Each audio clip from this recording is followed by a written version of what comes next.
একটুকে নিয়োগ করছেন না, তারা প্রতিদিন রাস্তায় নামছেন। ফায়ার সার্ভিসে ইন্টারভিউ হয়েছে, লিখিত পরীক্ষা হয়েছে, ফিজিক্যাল পরীক্ষা হয়েছে, তাদের নিয়োগ করছেন না। পুলিশের কনস্টেবল নিয়োগ হচ্ছেন না, পরীক্ষা হয়েছে।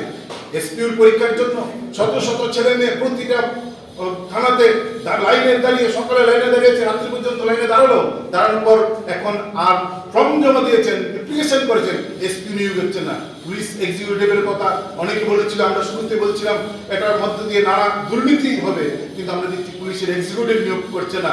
এই করে করে পিআই নিয়োগের তো এই যে বলছিল পঙ্কজ, পিআই নিয়োগের প্রেস মিট হয়েছে মিনিমাম 50 বার। একবার এক সপ্তাহ আগে করেন রতনলাল বাংলাতে, তার এক সপ্তাহ পরে হিন্দি আর ইংরেজিতে করেন সুনন্ত চৌধুরী। দেখবেন পিআই নিয়োগের প্রেস মিট হয়েছে 50টা, কিন্তু পিআই নিয়োগ হয়েছে মাত্র 0।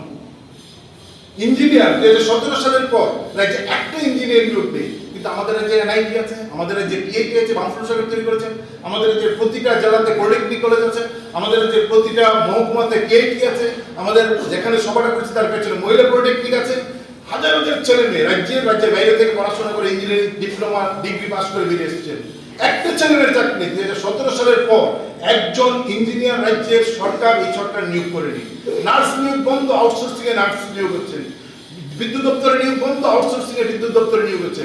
এই যে করে করে একটা ব্যাপক সংখ্যক যুবক বেকার তৈরি করছেন।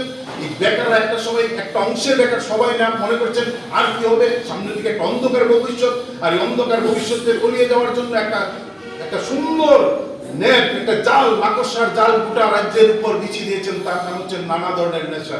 সরকারিভাবে সরকারি স্কুল বন্ধ করছেন, দেশি বিদেশি বিরোধী মদের লাইসেন্স দিচ্ছেন, আর প্রতি পাড়াতে আমাদের রাজ্যের মাতব্বর যারা আছে শাসক দলে, তাদের বলে দেওয়াচ্ছেন তোমাদের পুলিশ ধরবে না, পুলিশকে আমরা বলে দিচ্ছি। দুঃশাসন চলছে, জীবনযাত্রার মান দ্রুত নেমে যাচ্ছে, শুধু আমাদের রাজ্যে নয়, পুরো দেশেই নেমে যাচ্ছে।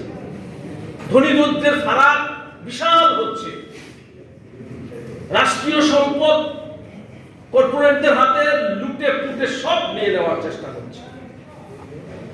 দেশের অবস্থাও করুণ অবস্থা। এই গত জুলাই মাসে আমাদের দেশের এক শিল্পপতি তার ছেলের বিয়েতে